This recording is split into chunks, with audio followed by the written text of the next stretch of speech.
Let's get back now to the government's economic response. That $130 billion initiative yesterday, the JobKeeper payments, have just been advised by the government that as of 2 p.m. today, there were 233,989 unique ABN registrations for the JobKeeper payments, so nearly 234,000. And we know our viewers who watched yesterday would have seen that announcement just after 4 o'clock. So that was yesterday. In 22 hours, we've seen 234,000 businesses register. For more on that, I spoke to the Business Council of Australia Chief, Jennifer Westacott. Business Council CEO Jennifer Westacott, thanks so much for your time. First, there's been this massive amount of interest for the JobKeeper payment. I guess the demand from business really says it all, doesn't it?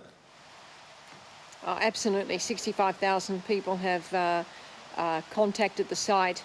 I think the package announced yesterday is one of these nation-saving days. You know, you've got 6 million people getting assistance, 6 million people getting a kind of standard of living that's good, capacity to keep people connected to their employer, a capacity for employees and employers to work together to save businesses so they can come back. To me, yesterday was just the massive injection of hope that the country really needs, so that we can say to people, we've got your back, we're going to look after you, we're going to get out of this, and we can get out of this, we will get out of this. And I think it was just a sort of a huge injection of the hope that I think most Australians were looking for. And we've seen the share market surge off that hope. How important is sentiment in all of this, in getting through this? Absolutely, great point, Kieran. I mean, business is overwhelmingly about confidence, and the share market, of course, is the ultimate expression of confidence. So to see the share market rocket yesterday off the back of that announcement tells you that this is what businesses are saying, this is going to keep us going, this is going to give us the capacity to come back. And also, I think you've got to take it down to an individual business or an individual person's level. A lot of this is about just people feeling a bit of despair. If you've just lost your job, or if you're a business and you can't keep your workers on, you feel hopeless.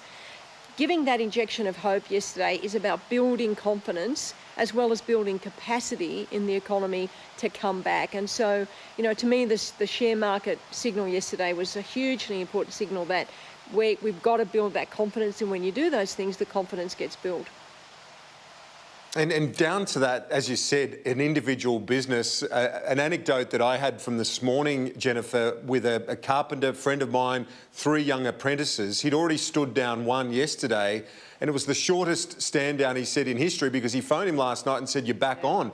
This young 18-year-old was back at work this morning, and the hope, I saw them this morning, the hope in that young man's eyes was there. It was, I guess, a very tangible thing for me to see that. And I guess we're seeing that across tens of thousands of businesses around the nation. Absolutely. The great design feature of what was announced yesterday is that capacity that people have been stood down can come back onto the wage subsidy and keep that relationship and start working in a business.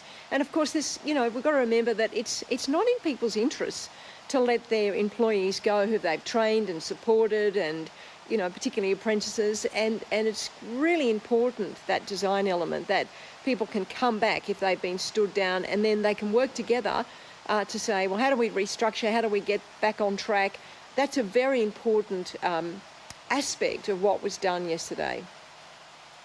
And the $130 billion spend, it's huge. If you compare it to, say, the Future Submarines project at $80 billion, it's a massive initiative over 6 months. Is the question, do you think, will it work? Will it be enough to get the business community, our economy, through to the other side of this? Well, I think you've got to take it in 2 chunks here. First of all, it's part of a broader package, and I think, we had $189 billion announced last week with the job seekers assistance, the doubling of New Start. We had the assistance to small businesses or small and medium businesses, the $100,000 up to $100,000 withholding tax payment. You've had, all the way along assistance to try and keep people in business. Look, the government, I think, has shown a willingness that if more needs to be done, more will be done. I do think we're reaching the point where we're going to have to provide some cash flow relief for the larger companies so that they don't get into distress. And that could be done by the sorts of things that Queensland and New South Wales have done, by deferring payroll tax, or by moving the monthly company tax payments to quarterly, which would free up a lot of cash. So, look, I think the government has been willing to say, look, at each step along the way, as the situation gets more serious, they are willing to do more to keep the economy going, to keep people connected to their employers, to give us that capacity to bounce back. How pivotal are the banks in all of this? During the GFC, they really had to be propped up. Now they're so important in propping up the rest of the economy, if not the nation. Look, the banks are central. They have been magnificent. And, you know, we should be very, very, very pleased that we have profitable banks in this country because they are now holding us up.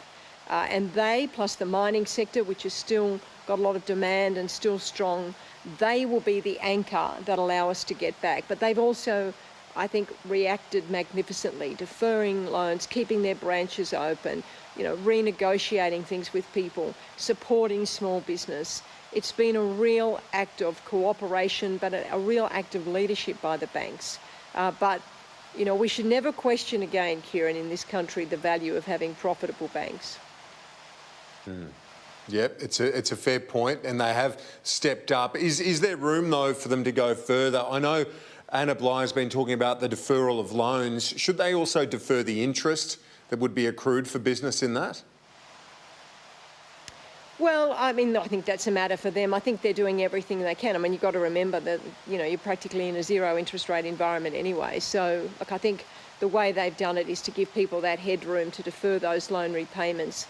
And look, you know, as some of the CEOs have said, it's not in their interests not to have a viable kind of set of customers, be they business customers or mortgage customers, as we come through this. So they're doing everything they can to hold up the economy, but most importantly, they're doing everything they can to hold up households and to hold up businesses, and I think we should be really proud of them.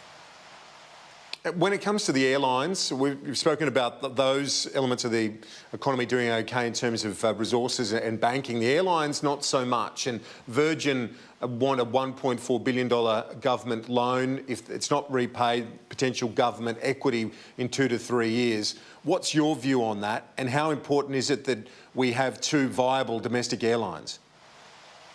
Look, it's not just airlines, but it is important we have two airlines. It's very important that we have those viable companies. I mean, they have been just hit so quickly and so dramatically. We have to make sure they are functioning and that they can continue to function. But I think you'll find across the economy there will be sectors that are hard hit that will need longer levels and deeper levels of government assistance. And, you know, that's going to be entirely appropriate so that we can make sure that we've got the kind of central elements of an economy to come back to. And so the government should be open to that sort of request, in your view?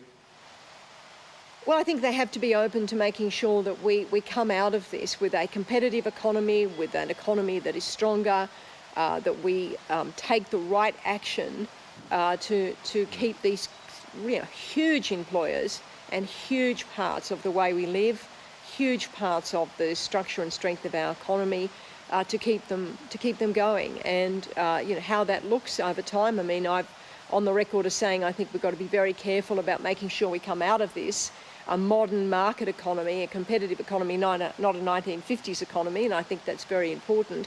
But there are going to be sectors of the economy that will need deeper, longer support, just as there are sectors of the economy that we have to be very careful about turning off. And so far the government has acted, both the states and federal government have acted very responsibly to make sure that the medical advice is driving, some of the so-called shutdowns. But we have to keep functioning as a society. We've got to keep our telecommunications going. We've got to keep our key retailers going. We've got to keep our power supplies going. We've got to keep our manufacturing going. We've got to keep our mining and resources going, because if we don't, we will not be able to come back from that. But they're also just absolutely central to people being able to live. And they're now, it's interesting in manufacturing, you've got breweries producing hand sanitizer. You've got ResMed and GE converting machines to ventilators. So we have to keep that ballast in the economy. But of course, the most important thing is to preserve health and to contain this virus and to look after the most vulnerable people in our society.